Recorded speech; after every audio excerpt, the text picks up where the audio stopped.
What up, my freaks? RuinousInsight here with part 12 of my Total War Warhammer 3 modded Gorbad Ironclaw Old World campaign. So as we saw last time, the clan Gnaw, I believe it was, has been nearly destroyed as the forest goblins and spider riders, now significantly powered up by that feeding frenzy from WAAAGH, have, well, overrun their territories. Working pretty well. Scarsnik has returned to us and is getting ready to do his quest battle. In fact, we'll probably start the episode off by doing his quest battle because we really need that public order counteracting the massive amount of public order losses we've suffered. Well, not in our core territories, but pretty much everywhere else, as we need to get it back up into a decent place. And now is probably going to be a good time because Scarsnik will also offer us a +2 control faction-wide should he win the battle. He's still missing a River Troll Hag, and I'm kind of on the fence as to whether he should have a second Goblin Big Boss as opposed to a second Night Goblin and Big Boss. The problem with the Night Goblin Big Bosses being that they're a little bit,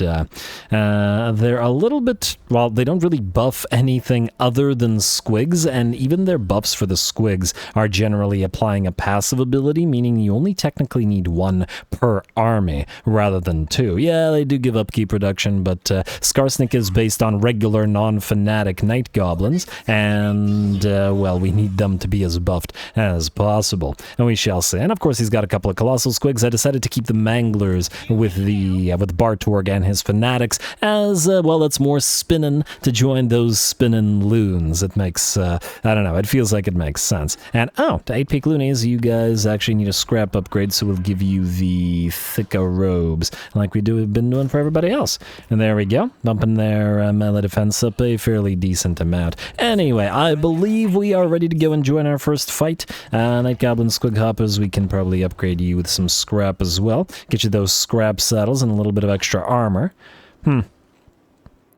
Although, well, I guess we could get you that for now. I was thinking for Skarsnik in particular, we'd probably upgrade these guys to armored squig hoppers eventually, but it's probably going to be a while before we get that, so we may as well spend a little bit of scrap on them for now. They're going to need it. Anyway, Skarsnik, it's time to do your quest battle. I believe I've fought it before, but I don't remember it at all, so we'll see what it has in store for us. Lately, the diminutive goblin boss Skarsnik couldn't help but brood. How can he impose his will if an orc has a better reach? Maybe he needs a long stick like those wizards always carry around with them.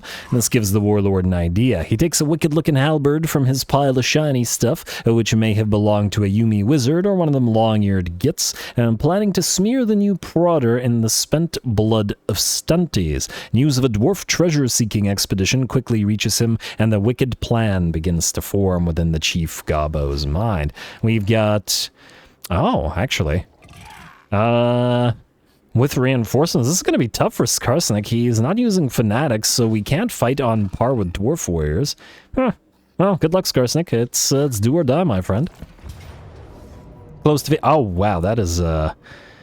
2 more Iron Drakes. Man, it had to be a pile of flamethrower units, didn't it? But what can you do? Anyway, we got the Skarsnik's Bad Moon banner with Causes Fear Unbreakable. It should probably go on to Warlord's boys because they're his personal bodyguard. The Razor Standard will allow another unit to do more damage, and I guess it'll be...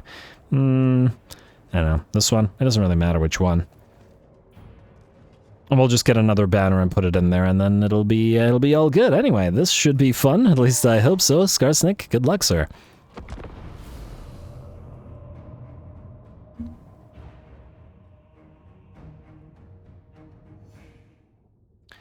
Here come the stunties again, but there's more of them and they seem even angrier than before. Good. Such dark emotions will further empower Skarsnik's new prodder, making the artifact even more spiteful. First, though, he must be victorious. The flanking worked last time, but will the stubborn dwarfs fall for the same tricksy trap a second time? So predictable. These stunties act like clockworks. I bet I could work out when I and Hammer or Grudgebearer combed their beards if I wanted. So, here's your plan. Take him in the front and in the sides. I want the way cleared so I can get my new prodder! Get it? If I see any of you running the wrong way, well, Goblin is angry. He's always hungry.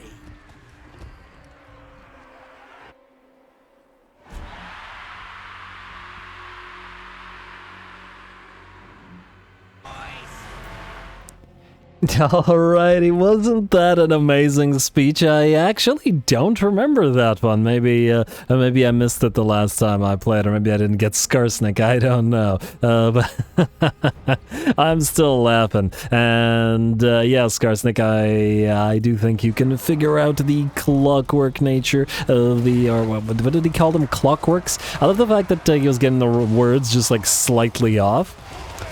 But anyway. And that was really entertaining, and great work by the voice actor with the screaming and the goblin excitement there. Anyway, here we go. The battle is joined. Skarsnik has moved onto the field together with his regular non-fanatic night gobs, who are just going to try to close the distance and prevent at least the critical enemy units from firing. That means the enemy units of Iron Drakes, which are down by about 25% of their HP, and of course the enemy miners as well. I believe the miners did manage to get one volley off, which took about 80% of the, well, maybe 75% of the HP off of one unit of Night Goblins. But only one volley of miners is, I think I can live with that. Anyway, otherwise we've closed the distance with lots of enemies, Slayers being surrounded by the Night Gobs and the Squig Hoppers and the summoned Squigs. They've also got range support in this particular army, a decent bit of it. The Rusty Eras in particular will be quite helpful because they cause that armor reduction. And we got a little bit of decent work coming in from the Colossal Squigs, one of which is working on the enemy Runesmith, not by choice so much, however, as it is in Rampage. And the other one's just running around causing absolute havoc. There we go, sending many a gob flying. Oh, and the Warlords boys also have those Dowie beard cloaks. Those are fantastic, you gotta admit. I love the design. I love everything about it. And loving those Colossal Squigs as well, towering over the little gobs. And the other Squigs, I suppose. Though we do gotta be careful about these guys getting brought down, and I do mean careful as the enemy's reinforcements have arrived and the cannons have immediately started firing upon the Squigs, dishing out damage and continuing to fire upon them. We're going to run the Colossal Squigs the heck away before the cannons bring them down. The arrival of the reinforcements is a little bit too late for this first army, however. Skarsnik has nearly defeated the enemy lord. Okay, guys, please stop those Iron Drakes firing, good lord. The enemy lord has nearly been defeated, and this first army is nearly done for as well.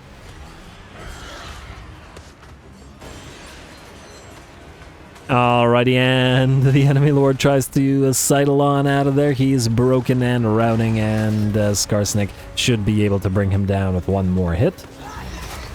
Okay, another hit if you don't miss your hit, buddy. There you go. And add that maul to your pile of shiny stuff. Maybe have some of the snotlings pick that up for you.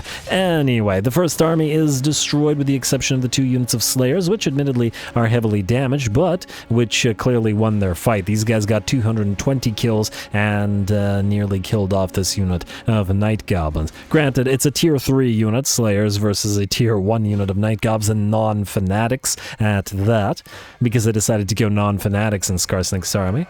Will I eventually regret it? Maybe, we'll see. If it comes down to it, we can replace a couple of them with fanatics.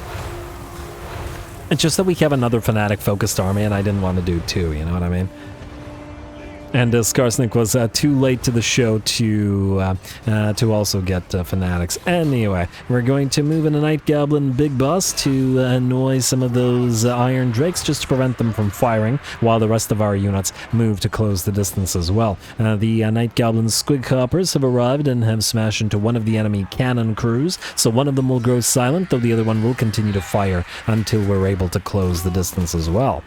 Balance of power is very much in our favor at about 80-85%, though we are heavily damaged and a bunch of our units have at this point routed. But it does look like the enemy just doesn't have the necessary amount of units to keep going. especially considering the fact that their reinforcements were made up of 2 units of miners and 2 iron drakes and 2 cannons, and all of those units are easy to tie up in melee and then cut down severely on their effectiveness. Skarsnik has moved back in and is fighting some of those miners. Gonna drop an itchy nuisance on those enemies as well so that they can't hurt Skarsnik himself while he applies his death juice to the enemies. So we got Skarsnik's death juice, poison. What we need to get is lethal there we go, toxic venom, and if we can find it, get some lethal poison as well. More poison applications. If we get regular goblin big bosses, or at least one with a spider mount, then we can get lethal toxin on them. Gotta remember that. Anyway, the miners will break, the cannons will break, the iron drakes will break, and it looks like with that, the battle is ours. Very nice. Very close, but very nice. And the debut battle for Skarsnik, being his quest battle, is pretty darn neat. Pyrrhic victory, but damn well worth it. We're gonna get a lot of mileage out of this.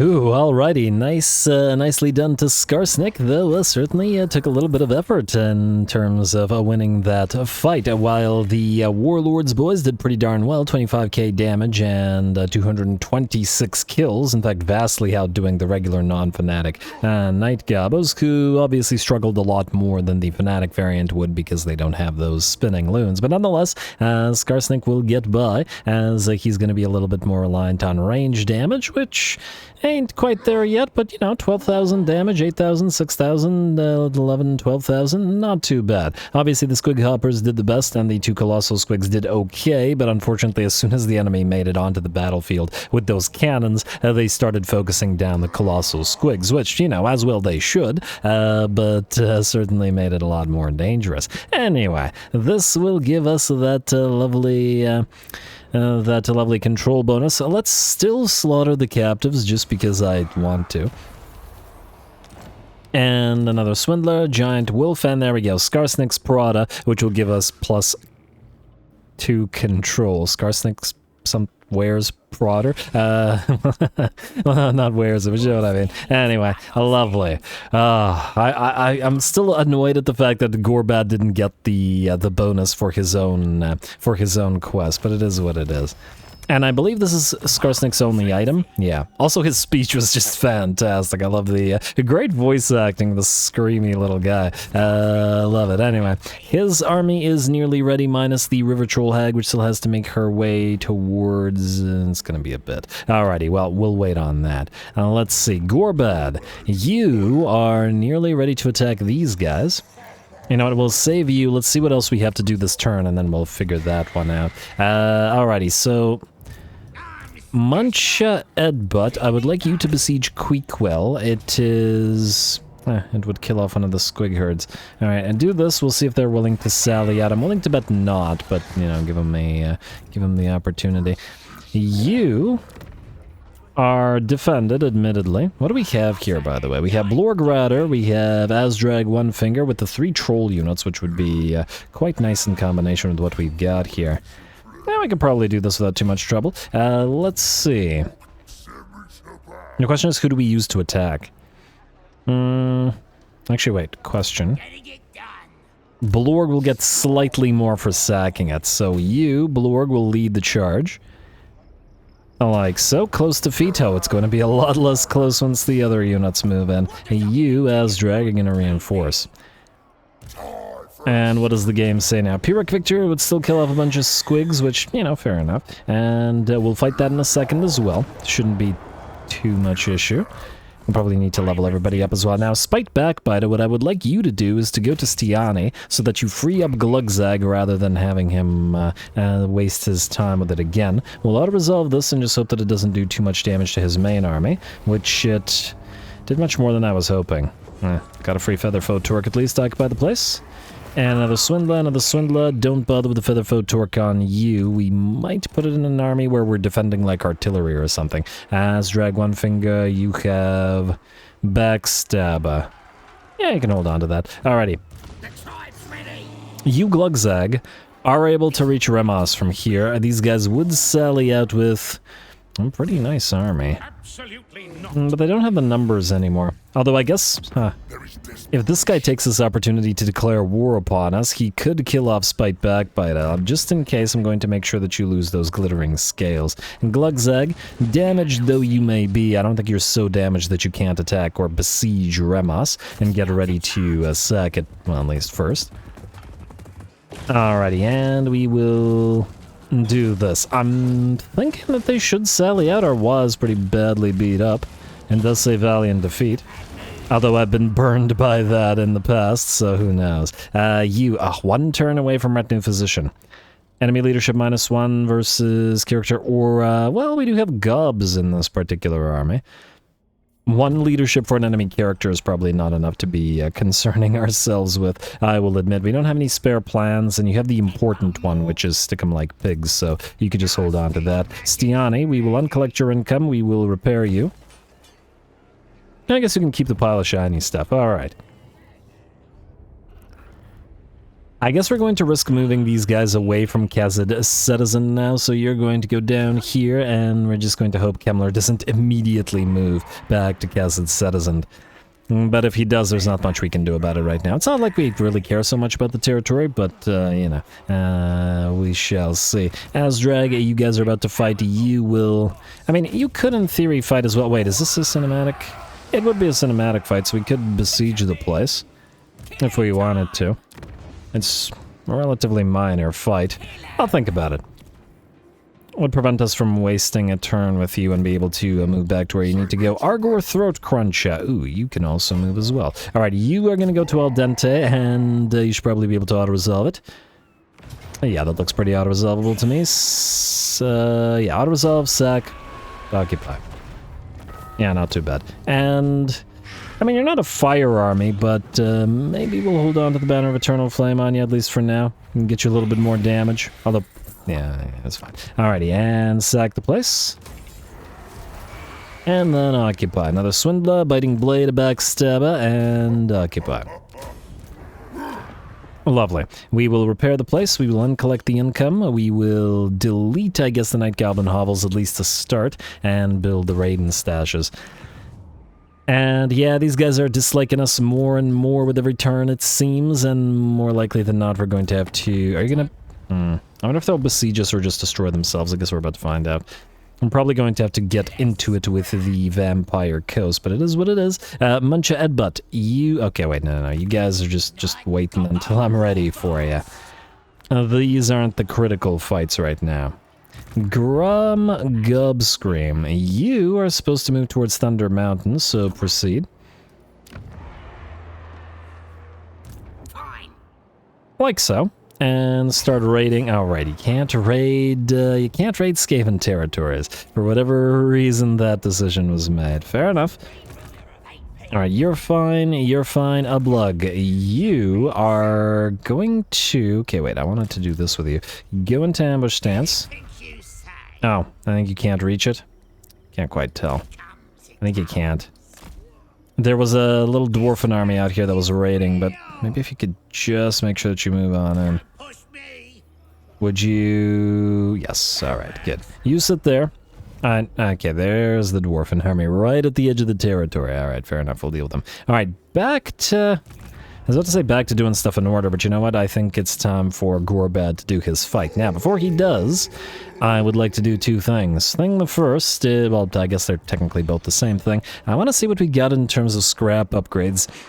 Yeah, we've got new armies coming up, and they'll need scrap upgrades as well, but it's Gorbad, and don't he deserve the best? It's 100 per to get the combat skin sacks, but a significant amount of reload time reduction versus 85 per. Well, you know what? At 85, I think we'll do these guys. 510 is a lot better than whatever this was going to be. Oh, you know what we could do? Okay, so now these guys are at 127 armor, 20 physical resistance, 8 ward save. Just looking pretty darn solid. Now, those are some heavily armored barbarians. And the other thing that I was going to say what we could do is do this, not for every unit, but specifically the... Yeah, I don't really care about this, at least not right now. Specifically the ones that are already a rank 7, and just increase their damage further. Alright, lovely. And especially since at least these two can take advantage of dig-in, so we can put them behind our line and just have them firing away, while these guys will be a little bit more likely to engage in melee combat. Anyway, Gorbad, let's draw them out. Get Carlos Torgerson, and you are not at war with anybody? Well, you were about to be. You really shouldn't have betrayed Gorbad. Fair war. Oh. I just realized I did not give you any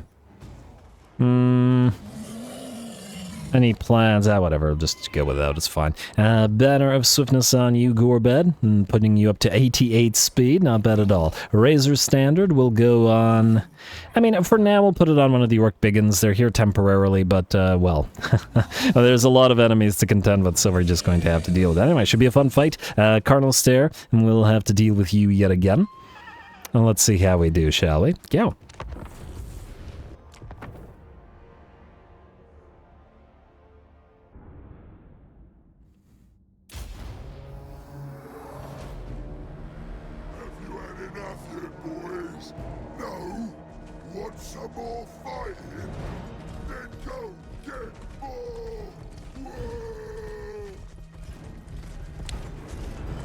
Alrighty, here we go. I said it before when we fought Carnal Stare the last time, but I do think Gorbad looks pretty darn good under the red Cornate skies, since they do work nicely with our color scheme. Anyway, Gorbad's going to head out and try to chase down this enemy Blood Speaker here, and luckily for us, Gorbad is pretty darn quick now on Gnarla. 88 speed and Strider, plus when he activates Morglor the Mangler, he's got a massive increase to charge speed as well. Still think it's a losing 25 melee defense is horrific, but it's better to well, at least against a single non-threatening units like this. Anyway, we're gonna head all of our units towards that Blood Speaker. Might as well knock him out of the picture before the enemy's real army arrives. And it looks like Gorbad does have the problem being a little bit too fast, and will do the circle thing and run around the enemy lord. That's alright though, we got others whacking away at him, and once he just starts running rather than fighting, we should be able to knock him out. Alright, come on Gorbad, actually hit him. They do need to fix that behavior, I feel.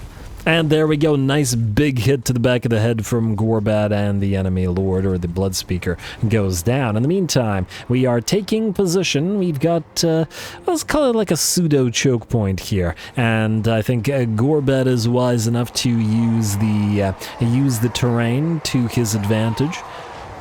Kind of ironic for the orcs to be using tactics against the Cornates, who would perhaps not deign to do so, but nonetheless. Anyway, the way that we've set this up is this. We got our 2 units of Orc Biggins out front, but 2 units of our Orc Boarboy Biggins together with them and or behind them to act as a secondary sort of front line. Once the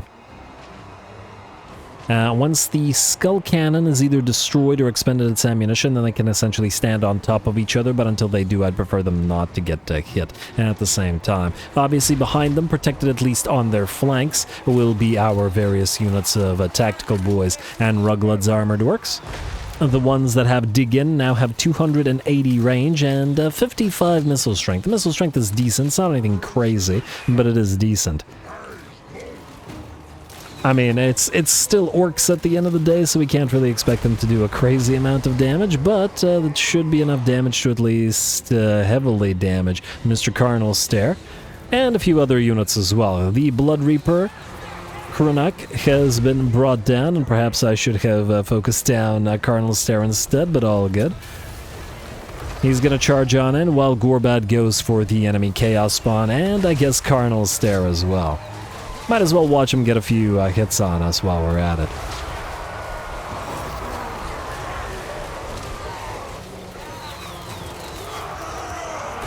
There we go, I just love watching these guys. Anyway, Carnal Stare is at about 40% of his HP. Skull Cannon is firing away at us, and we're firing right back with the Rugluds armored orcs. Eventually, of course, the Rugluds will be forced into melee, as a single unit of Boarboys and a single unit of Biggins isn't going to be able to hold back 2 full Cornate stacks. But that's alright, and it's fully what we expect. Anyway, while we hold the enemy back in a big old blob, we're going to stomp down on him with a nice foot of Gork. It's not going to get too many kills, but it will do decent damage. Cardinal Stare will take the last of the hits from the tactical boys and will be banished yet again. Really should have just held on to that defensive alliance that we were able to give you. On the other hand, or on the other side on the map, the left flank, we have sent in 4 of our boar boys, which have so far destroyed a couple of the enemy bloodletters and like 4 of the enemy fleshhounds, and I'm pretty sure they had Chaos Warhounds of Khorne here as well. Point is, we sent all the boar boys out on the left flank, and they will hopefully defeat everything that they find here, whether it be bloodletter or doggo or the big old chaos spawn. And these guys are being led by our Black Orc Big Boss somewhere in here, probably fighting the Chaos Spawn. And as soon as they're done on the flank, they can join the fray and help the Boar Boys and the Biggins that are holding the line here. There we go, join in against those exalted and regular Bloodletters and the Blood Beasts of Khorne that are interspersed among them. Alright, looking pretty good over on the left flank. How are we doing in the center? The enemy has, by the looks of it, finally routed our first unit of Biggins. Our Boar Boys are still holding, but they're shaken and down to about half of their HP. Fortunately, the choke point is working reasonably well against us. We're also debuffing the enemy at least a little bit with the River Troll Hag being in the midst of all this. And we got a few units acting as anchors of the line. It does look like the first of the enemy Bloodletters have now joined the fray against the units of Rugloods, or, well, tactical boys. But they were always going to be forced into melee at some point. And they got pretty decent stats, especially with the boss as a plan, giving them a massive amount of melee defense. Here comes a second foot of Gork upon those Bloodletters and such as well. Gorbad's still trying to hunt down all the single entities he can and going after that spawn of Khorne, while the enemy's left flank is on the verge of collapse, and we're going to help it right along by smashing more Boar Boys into the back line. And there we go, these Bloodletters now completely surrounded by Boar Boys from every direction and the remnants of that one unit of Biggins that have held the line. We've also moved other Boar Boys out, one to finally at long last silence that darn unit of Skull Cannons, which had, I can't believe it had ammunition to fire upon us for the entire course of the battle, and they managed to rack up 20 kills. I still find it very both amusing and strange that Khorne effectively has the best cheap artillery unit for Chaos. Especially, well, in SFO, because Skull Cannons are absolutely insane in SFO. Nice for Khorne, I guess. Anyway, looks like the spawn of Khorne, the last spawn of Khorne on field, has been found by Gorbad, who delivers one final blow and then brings it down, or at least it looks like, well, somebody brought it down. And with the breaking of the spawn of Khorne, it looks like the last of the enemy army will break, and the battle is ours. Gorbad's tactics pay off once more. We held the enemy back in this, I don't know, sort of, well, just call it a choke point. Held the enemy back in this choke point while we won the battle with all of our Boar Boys over on the left flank, and then were able to reinforce, destroy the enemy's, well, back line, such as it was, but also charge into the enemy's backs while they were still being fought by the rest of our boys. And we should be able to chase down most of the enemy, because while the Boar Boys did take quite a bit of damage here, all down below half HP, they also all survived and are all still on the battlefield. Very nice work from them. And probably tons of damage and kills as well. Lovely fight.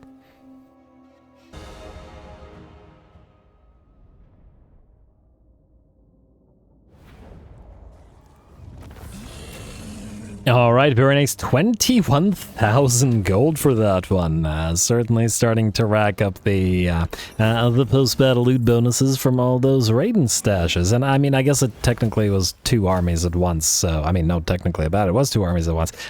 So it also does make sense. We certainly didn't struggle against this enemy army nearly as much as we did the last time we fought them, though the terrain, the map, was kind enough to give us a little choke point and horrifying horrified as the Cornates, I'm sure, were at the prospect of seeing orcs actually, use the terrain and being tactical thinking, the results speak for themselves. Otherwise, wow, 190 treasury.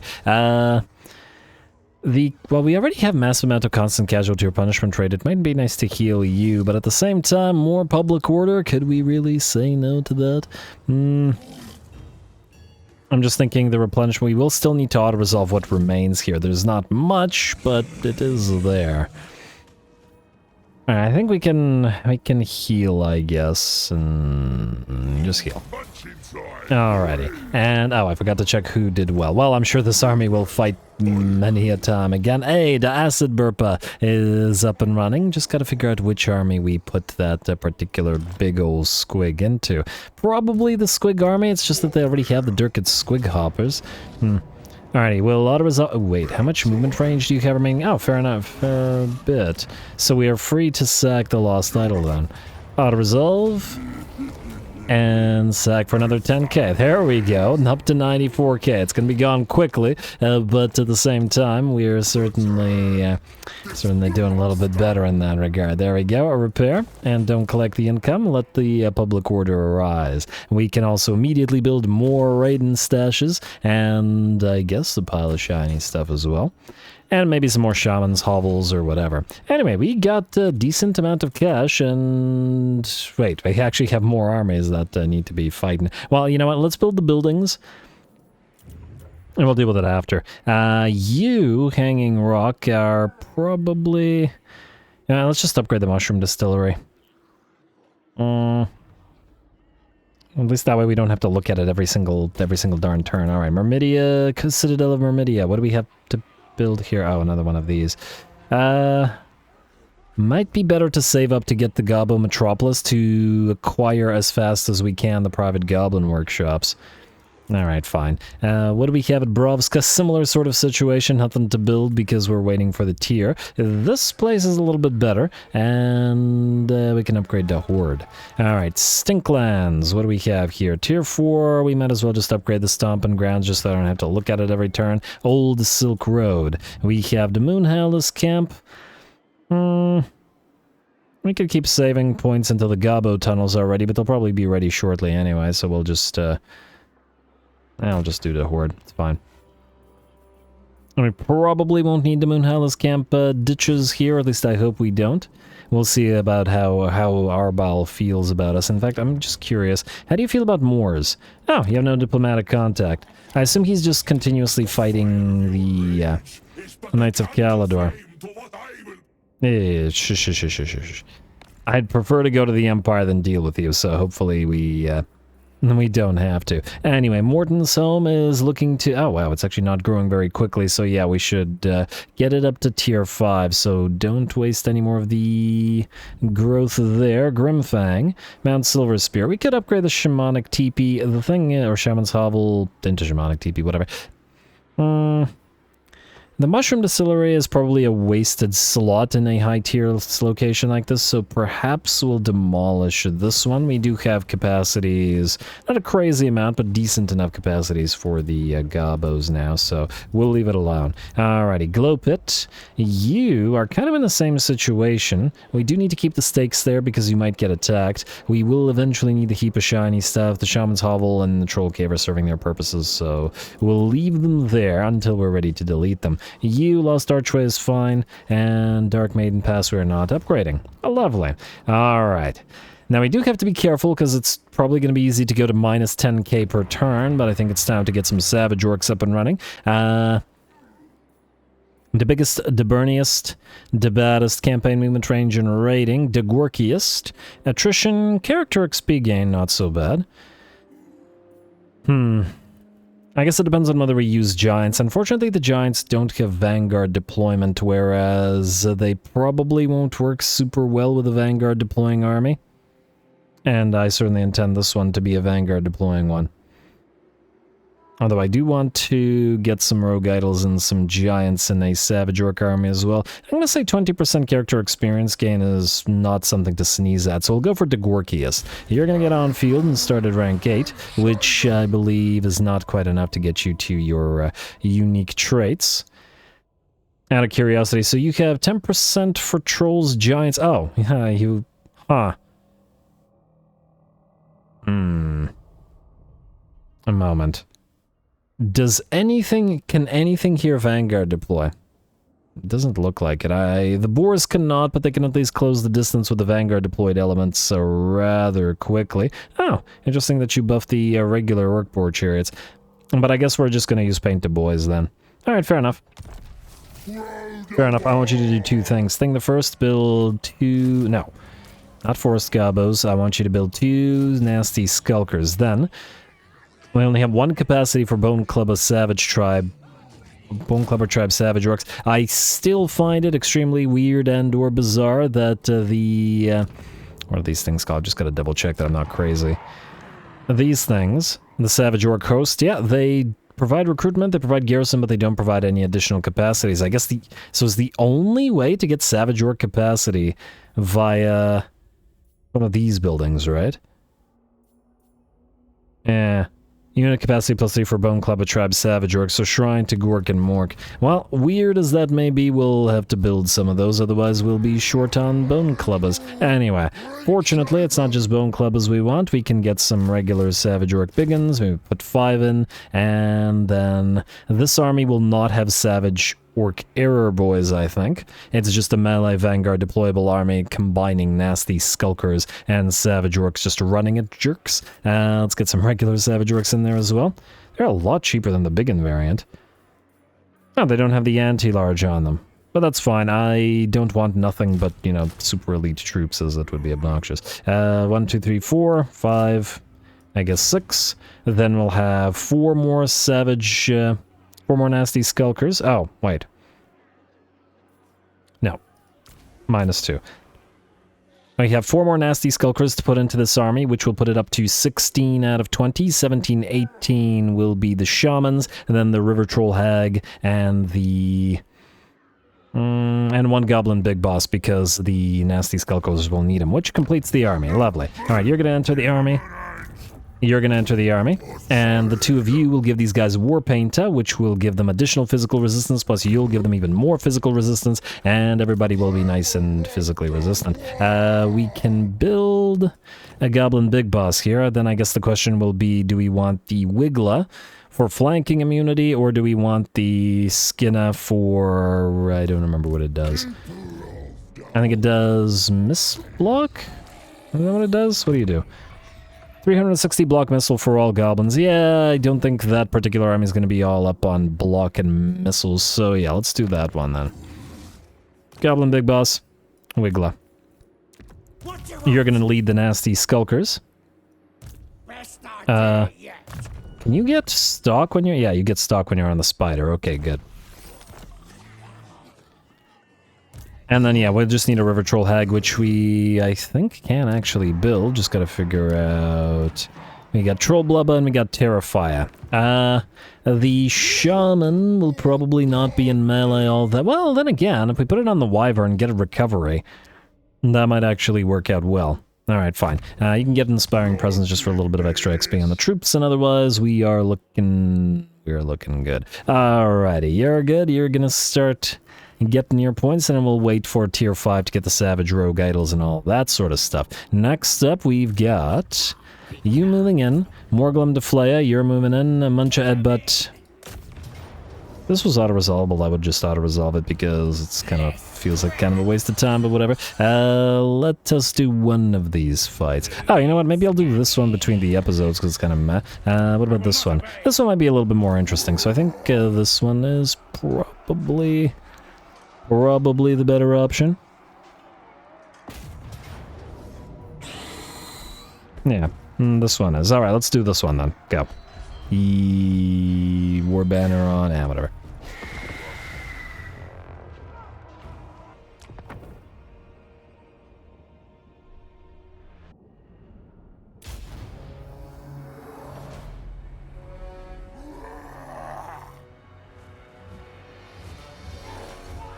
Alrighty, here we go. Blorg still looking pretty darn good on that wyvern. I'd really like to get some of the feral wyverns from the WAAAGH completion, which we haven't had as a reward yet. Frankly, I feel like you don't get nearly enough from the WAAAGH rewards. You know how you get one of every unit in completing the dwarfen equivalent? I mean, it's effectively the same system, the grudge system minus the grudges.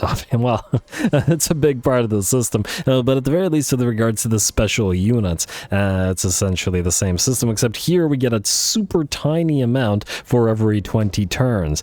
I feel like you should at least be able to, I don't know, complete the WAAAGH in like 2 turns and then get some units if you have a quick WAAAGH against the faction that are nearby in order to acquire those. I just want to play around with the additional units, man. The lava arachnaroks and lava spider riders, but really the feral hydras and the manticores, because at the very least with regards to the spider riders and the arachnaroks, we can technically just use the warband upgrade system to upgrade into them, whereas there's no other way to get the feral hydras or anything like that. Anyway, all that aside, here we go. We got a nice little fight ahead of ourselves, a big old minor settlement. Big but minor. Anyway, minor settlement will be where we're fighting, and it should be interesting by virtue of that. We don't have a lot in the way of a sort of,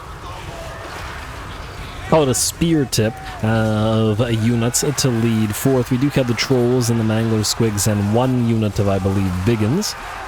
And that are now regular orc boys, not even biggins. And they're just going to have to lead and distract as many of the enemy units as possible. The problem is, since we can't break through the enemy easily here, they'll be able to block us off, and thus a lot of their range units will be able to continue firing. We'll try to distract at least some of them by landing Mr. Blorg down here, and then repositioning a bunch of our other units. Our nasty skulkers are going to go this way, about half of our squigs and go another way, and then the other half of the squigs and go another way, and just to try to get into as many of the sort of pathways into the enemy settlement as we can, because I expect that the enemy will hold us back here for quite the while, which is fine. It's just that that's a lot of crossbow bolts and pistolier guns and handgun guns all firing away at us, and I fully expect them to be targeting as much as they can of the mangler squigs, which are down by about 40%. One of the unfortunate aspects of the unit, it seems, is that the AI will just constantly target them. I expect that a little bit more with like colossal squigs and big old single entity units. I mean, in theory, I feel like the mangler squigs should have some kind of, I don't know, special trait to them that makes them dodge shots. I mean, look at that thing. Imagine trying to hit it with a gun, especially like a blunderbuss or arquebus rather, and whatever the handguns the Imperials use. It's probably pretty unlikely that you're going to be able to land a shot on one of those mangler squigs, but they do seem to suffer a lot of range damage. So, yeah, I feel like they need a hidden range dodging trait, and I'm pretty sure that some of those exist. Don't the Skaven assassins have those? Some kind of hard-to-hit trait. I gotta double-check what it's called. But anyway, the enemy has cleverly moved some Empire Knights forward. They have 51 melee defense, which is actually pretty solid now, plus 110 armor, and they're going to add their mass to just block off the trolls and whatever units they can. We've had to back the mangler squigs off, unfortunately. While they haven't lost the model, they're down to about 40% of their HP, and that's just not enough. On the bright side, though, that is not the only location where we're attacking. Squig hoppers and the goblin big boss are heading forward and have found the enemy mortar crew, which will at least no longer be able to fire down on our big blob trying to penetrate the enemy defenses. Over on this side, it looks like the enemy unit of pistoliers together with the unit of halberdiers have been caught and now surrounded by squigs and nasty skulkers. And should the Pistoliers attempt to escape, we'll drop that smoke bomb on them, dropping their speed by a massive 75, at least while the smoke bomb is active. And that's in combination with the poison as well, so pretty solid, and these guys should be going down rather swiftly, I imagine. Over on the very left flank, same exact situation. We got even more squigs where that came from. We may not have anything like a spear tip or a unit to act as a battering ram to get through the enemies blocking those choke points, but what we do have is numbers, and squigs hidden every side of the enemy settlement will overrun and obliterate any isolated units, like, again, this unit of Pistoliers. Unfortunately, the Pistoliers don't have much space in which to dodge all of our units. If it was a wide open field, it would be much easier for them. And they're going to try to run from these squigs as well, but wouldn't you know it, we've got more squigs that'll be coming from that direction as well. Otherwise, still not yet through. The Empire Knights and the Halberdiers still holding, which is pretty impressive. I do like the use of the Empire Knights here as a defensive unit. They're generally fairly lackluster as cavalry, but in combination with those halberdiers, they're doing a fantastic job of holding back trolls, orcs, and I believe 2 black orc big bosses are in the midst of this somewhere. They're in there. There's one, and just slowly but surely working their way through those Empire Knights. We're down to about half HP at this point. Anyway, Blorg is also moving around, trying to tie up any enemy range units that he can, acting by himself. He has suffered a little bit of damage at this point, as he does not have recovery due to the River Troll Hag being in another army, his own River Troll Hag being in another army. But we'll put her back in his as soon as I remember to do so. Anyway, it looks like the Pistoliers and the Halberds have been overrun by the squigs at last. Blorg is now working on that barricade, while the enemy units are attempting to get away through Blorg, only to run into nasty skulkers at the bottom of the barricade as well, which should be able to cut their way through the handguns and the crossbows with pretty decent ease, if they can actually attack them. The big problem when the enemy blobs up like this is that sometimes units will just sit there and just block each other and not attack, but it does look like the units at the edges are fighting now, so I think there's a behavior where units essentially just sit there for, like, I don't know, 10 seconds or whatever, and if nothing happens, then they start actually fighting.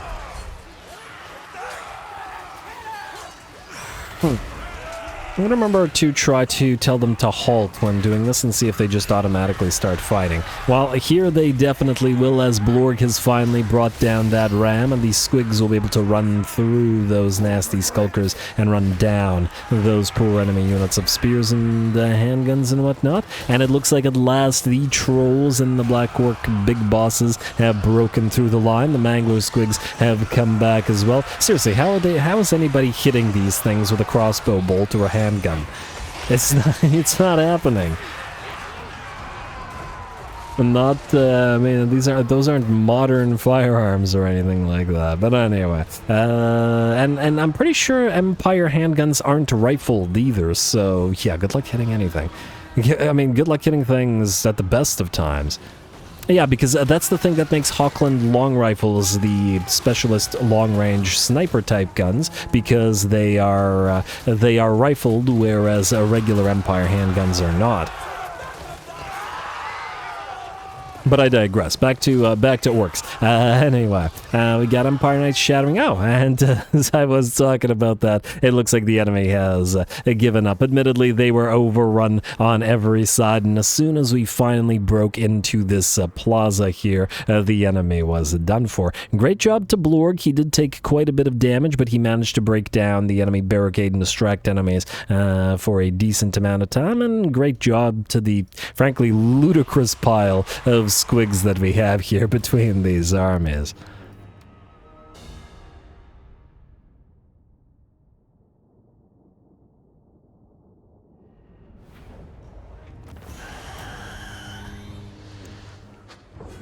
Alright, very nice. No problem. A little bit of damage on the Mangler Squigs, but otherwise very little on... Oh, right. Blorg got damaged because his River Troll Hag is currently being held by another lord, and hence he wasn't recovering as he normally might be, but that's alright. Anyway, we will sack, I guess, and then occupy immediately after. Enemy killed in battle, Snarling Scavengers, ally mission success. Oh, I didn't even realize we had a mission for that. Lovely. Anyway, Scozzese is ours. We will also go immediately into Camp Ruckus, repair, delete, and build more Raiden stashes. There we go. Alright, folks, with that, I'm going to call the episode. We are basically out of time, and this battle isn't worthy of screen time since it's just minor settlement, and the auto-resolve is only killing off one unit. I'll just deal with this one between the episodes next time. It looks like we'll be able to finish off all 3 of these factions. I guess there's 2 now because this faction is basically dead.